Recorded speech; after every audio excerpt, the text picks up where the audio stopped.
In this lab, we're going to be testing to see if the law of reflection applies to curved mirrors just as it does to plane mirrors.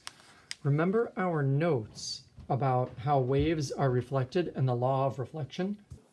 The law of reflection, reflected means bounce off. The law of reflection describes the angle of incidence and the angle of reflection and how those are equal to each other.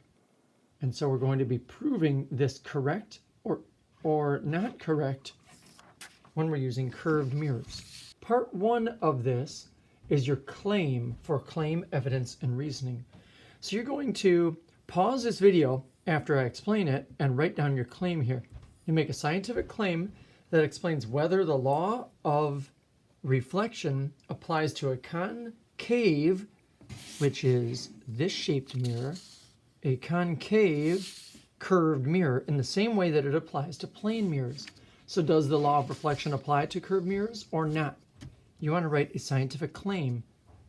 I believe that that the law of reflection does or does not apply to a concave mirror. Same way it applies to plane mirrors. And then you're going to pause the video, write your prediction or write your claim, and then we'll move on to collecting evidence. For the evidence part of this lab, we're going to be using a light box. And the light box is going to be shining different beams of light into a mirror. And so if we used one beam of light like this, there is our reflection with a plane mirror.